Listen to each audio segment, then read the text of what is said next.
All right, today we're going to start painting the outside of the double frame on the L9000 project. And I have covered this many times in videos as we've done it, but I always get messages and questions, people wanting to know what we use, you know, how do we apply it and how do we mix it and stuff like that. So I'm going to go over this. Now, I'm not a painter. I'm just going by what we've found out over the years that seems to work okay. We use the Rust-Oleum acrylic enamel, and we like to thin it down enough that we can use the old Hobo Freight HVLP spray gun, which is a high volume, low pressure sprayer. It's a gravity fed setup, so it works fairly well. It's a 1.4 tip. It seems to do okay, but in order to use this with this, we have to thin it. Rust-Oleum changed their formula, their paint a while back, and it's definitely different. Well, when they did, their directions removed where it said you could mix with mineral spirits. It said to thin with acetone only now. So we use acetone. They say from 1 gallon you can thin it up to 1.5 to 2 pints of thinner. And that's as thin as they want you to take it. So that's how we mix it. We'll put in X amount in here and do the graduation. So if you did the math, you figured out a pint or 2 pints of thinner versus how much is in the gallon jug. You can do your math and figure out how much you need. Now, we go one step beyond that, even though you don't need to. We like to use a hardener. We put this hardener in there as well because it increases the durability. I believe it makes it maybe a little bit shinier, and it decreases the drying time. Now, there's a thing called Japan dryer that you can add to this. We don't do that. We just let it cure on its own. There is a recoat time in the instructions that says you have to do it within 24 hours, I think, after it dries, but within 24 hours, I think, for best results or something. I'm not a painter. We're just doing this for preservation. We've had pretty good luck with it, and that's why we go with this. Now, you're going to see me start to spray, and you'll see the spray pattern coming out of the gun will be real tight at some points when I'm going around stuff and I'm trying to get real good coverage without blowing paint all over the place and having a bunch of runs. So I'm concentrating that paint, and I'm turning down the amount of paint we're actually applying to a small area. And then when we get on the side of the frame, you'll notice that anywhere I have where there's a lot of imperfections, I've got it real tight so I can watch what's filling and how it fills, so we're not like putting too much and it's sagging. You'll see me get where we have a great big side of it, an area, and I'll open the fan up and get a nice big coverage. So that's that. I'm gonna get it mixed up, and let's get to painting. Well, today's the day. We're painting the outside of the frame rails today. These didn't come out as good as hoped because they really needed to be sandblasted. They had a lot of old dried cracked paint on them, and we wire wheeled and it just didn't all come off. And we were instructed to use this existing paint or whatever this is coated with as a primer.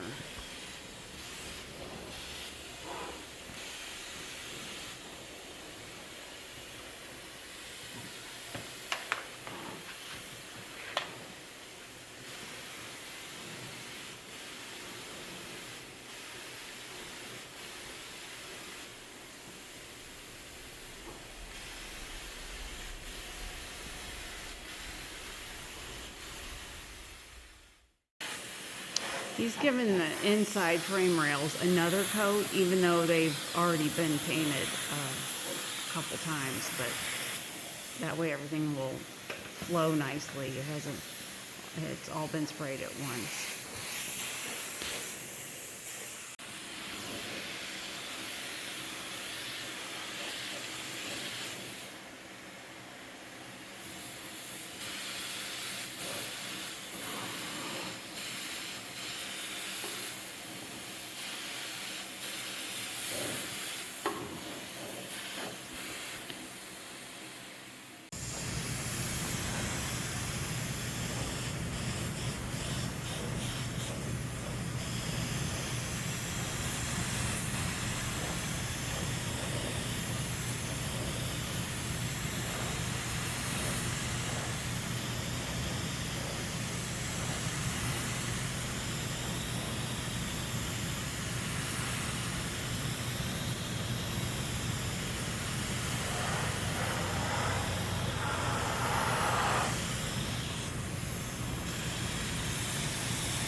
Now he's starting coat number 2, since he got everything done with the first coat.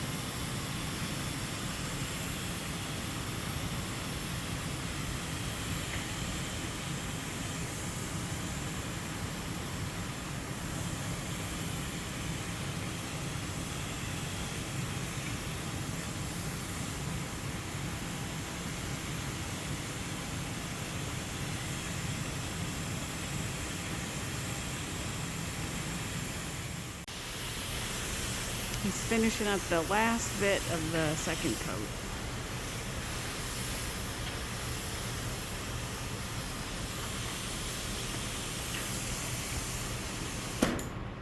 All right, it's the next day, and the paint is dry. It's not cured. Dried and cured are two completely different things. We've got both of our coats on now, and I'm pretty happy with the results for preservation. I mean, if you're building a show truck, this would not fly, of course, but for what we're trying to do, I think it's okay. So if you ever see I do this and I look into the paint, what I'm doing is looking at it, and I want to see just how well it laid out or did not lay out, and you know, based on the ripples and bumps, and you know how much actual shine you get. And you know, I think it's okay. I think it turned out all right. We got good coverage, and like I was saying in the beginning, you saw me do that tight fan coming in here, and what I was doing is, this frame has a lot of, you know, ridges and divots and, you know, things like that. And with that tight fan, it's easier for me to hold my light and watch as it fills in. And I make sure I get those filled instead of having a wide one that just kind of broad goes over it. And it works real well for me in here around the bolts and inside the cross member, because I don't want a large amount of paint going everywhere and then gonna end up being a drip, a run, or whatever. I haven't found any runs yet, but don't worry, we'll get some. It's inevitable. But yeah, it's turning out pretty good. Again, not show quality, but preservation is what we're after. And I was a little concerned under here because there's not a lot of room to work, and I didn't want overspray all over everything. I just wanted it, you know, it's tough enough just to limit it. Like we put cardboard up here to protect the engine. I didn't want to get any on that, but you know, I think it turned out okay. The coverage is good. It looks pretty good. I'm pretty happy with that. We worked this frame here. We used a flap disc and grinder flap disc and a DA to sand all that to try and get this as smooth as possible. So there's a little more paint in this area because of all these scratches, but I think it turned out pretty decent. We didn't get them all, but I got to tell you, it's much better than I thought it would be. That's for sure. So anyways, hopefully, you know, you guys enjoyed this, or maybe it inspired you to do this to your own truck. It's not hard at all. It's just very time consuming. But I got to tell you, I think the work is worth the results. You know, it really turned out pretty good, I think, you know. And I tried to fan up here where we quit, so it just kind of fans off instead of having a straight line. I think it's going to be okay. Anyways, hope you guys enjoyed. Thanks for watching. We'll catch you on the next one. In the next video, we'll be getting the axles in.